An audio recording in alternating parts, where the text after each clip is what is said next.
Assalomu alaykum, hurmatli Otabek Toshpo'latov YouTube kanali kuzatuvchilari, hurmatli obunachilarimiz. Bugun 2025-yilning 24-iyun sanasida biz hovlimizdagi ana shu ekilgan kartoshkalarimizni kovlayapmiz. Alloh xolasa o'shani natijadorligi, hosildorligi bo'yicha sizlarni tanishtirib o'tmoqchimiz. Dastlab avval ekish jarayoni haqida yana bir to'xtalib o'taylik. Mana rosa 3 oy oldin ekilgan, ya'niki 2025-yilning 21-martidan 24-martiga davr, ya'niki Navro'z bayramida ekishni boshlaganmiz. Ana shu kartoshkalarimizni kattalik holatini ko'rib turibsiz.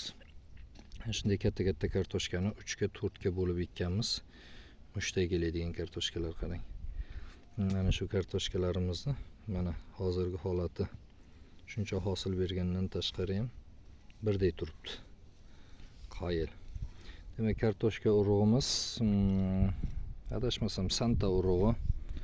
Bu urug'ni demak mart oyida 2025-yilda kartoshka urug'lari juda ham narx ko'tarilib ketgandi. 12 ming so'mdan, ya'ni qariyb $1 xarid qilganmiz har yili. O'shani teng yarmi bo'lardi. Shu yilga lekin juda ham narx ko'tarilib ketdi. Yiliga Rossiyani Arizona navini olib ekardik. Tuxumday kattalikda bo'lardi asosan. Lekin sira bir juda ham bir ko'ngildagidek natija ololmasdik, hosildorlik.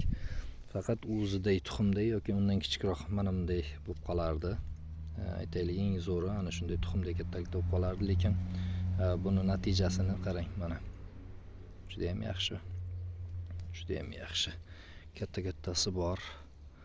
Xo'p, bo'lib ekkanligimizning sababi shuki, bo'lib ekkanda 4 ta 5 ta hosil bo'lar ekan, katta bo'lar ekan. Ana shunday bo'lmay shunday holatda butunligicha ekkanda esa 10 ta 15 tagacha hosil bo'lar ekanda, mana bunday mayda bo'lib qolish ehtimoli katta bo'lar ekan.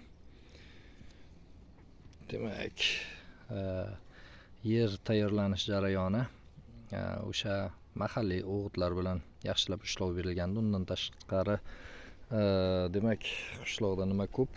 Kul degan narsa ko'p. Kullarni ham biz hammasini aytaylik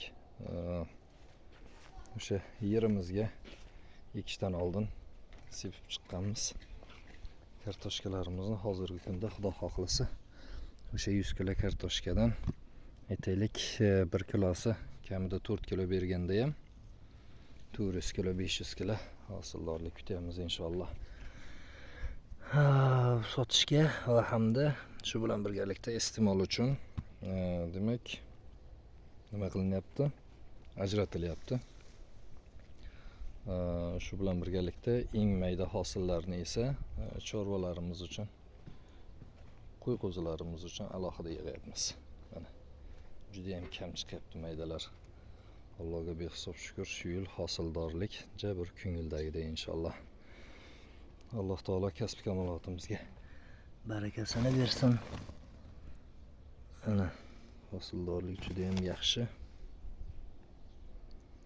Bundan keyingi hosillarimiz ham bundanda zo'r bo'lsin. Sizlarni ham kasb kamolotingizga, dehqonchilik, chorvachiliklaringizga Allohdan barokat so'rab qolamiz.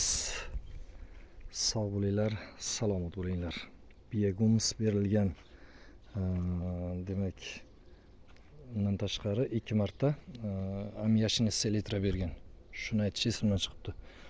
Bu yerga biyagums 1 marta biyagums, demak 2 marta azot ham berganmiz. Mahalliy o'g'itlardan tashqari. Sog' bo'linglar, hammalaringizga rahmat.